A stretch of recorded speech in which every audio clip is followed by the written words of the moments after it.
রাস্তা চাই, রাস্তা চাই, টুপিটারের রাস্তা চাই, টুপিটারের রাস্তা চাই, আমাদের দাবি মানতে হবে, রাস্তা চাই, রাস্তা চাই।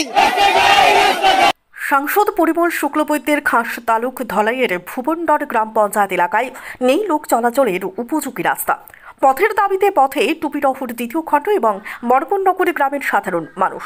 তপশিলি সংরক্ষিত আসন থেকে বার কয়েক জনপ্রতিনিধি নির্বাচিত হলেও তপশিলি এবং উপজাতি সম্প্রদায়ের যোগাযোগ ব্যবস্থা উন্নয়নে ব্যর্থ পরিমলবাবু। রবিবার টুপিরহর দ্বিতীয় খণ্ড এবং বরবননগর গ্রামের 5 শতাধিক জনগণ মামা রাস্তা লাগে রাস্তা দাও এই স্লোগানে বিক্ষোভ প্রদর্শন করেন। হাতে হাতে প্লেকার্ড নিয়ে টুপিরহর বন দুর্গা মন্দির থেকে এক প্রতিবাদী মিছিল বের করেন স্থানীয়রা। প্রায় 3 কিলোমিটার রাস্তা মিছিল করে ভুবনডর গিয়ে র্যালি সমাপ্ত হয়। মিছিল শেষে স্থানীয়রা জানান 70-80 বছর ধরে এই দুটি গ্রামে বসবাস করে আসছেন তপশিলি জাতি এবং উপজাতি সম্প্রদায়ের মানুষ।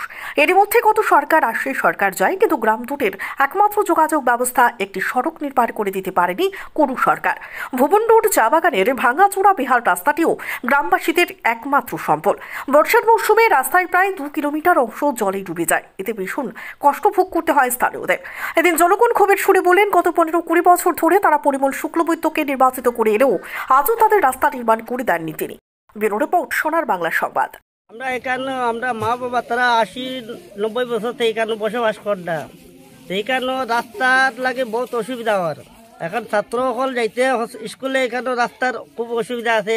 তারা ফেকর মধ্যে যাইতে পারে না, বৃষ্টি হইলে তারা যাওয়ার হয় না। স্কুলও মাসে বছরে 10 দিন 20 দিন ওরকম ছুটি করতে লাগে। তারা স্কুলে যাইতে আজকে বৃষ্টি দিতে আজকে যাওয়া হয় না তারা স্কুলে। ওরকম স্কুলে যাইতে হলে টাইমে তারা গিয়ে স্কুলে পৌঁছতে পারে না। স্কুলে যাওয়ার পরেও গেট বন হয়ে যায়, এখানে অত দূর আছে, রাস্তা খারাপ আছে, ও কারণে তারা স্কুলে যাইতেও পারে না। আর কোনো ডেলিভারি কোনো অসুখ বিসুখ হইলে আর তারা যাইতে পারে না। মানে সবে আমরা গ্রামে মানুষ মিলিয়া তারা খান্দে করিয়া বইয়া নিয়ে হসপিটাল নিতে লাগে। দলাই থেকে আমরা অ্যাম্বুলেন্স একটা ফোন করিতে ভুবনডর আয়, এখান থেকে আমরা ম্যাক্সিমাম 6-7 কিলোমিটার দূর আমরা এটা রোগী লইয়া এখানে যাইতে লাগে। যাওয়ার পরে এর বাদে মেডিকেল লইয়া যাইতে লাগে। এর মধ্যে এখানে আছে বৃষ্টি পরে পরে কতটুকু আছে ম্যাক্সিমাম 2 কিলোমিটার আছে, এখানে জল মতো 7 জল হয়ে যায় বৃষ্টি হওয়ার পরে। এখানে যাওয়া বহুত অসুবিধা হয়ে যায় আমরা। তো মানে ফেকের মধ্যে বহুত জায়গা ঘুরিয়া একটা রোগী লই যাবো বা বাজার হাট লাগে, বহুত কষ্ট হয় আমরা এইদিকে।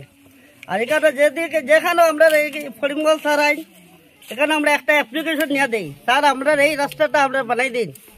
তাহলে তাই ও বা তার বাসাতেও গেছি, বাসাতেও 2-3 বার দিছি অ্যাপ্লিকেশনটা। এখন পর্যন্ত আমরা এই রাস্তাটা হইছে না। আমি চাই ফরিমল স্যারের নমস্কার, এই রাস্তাটা আবার বইতে চাই, ওটা আমার কর্তব্য।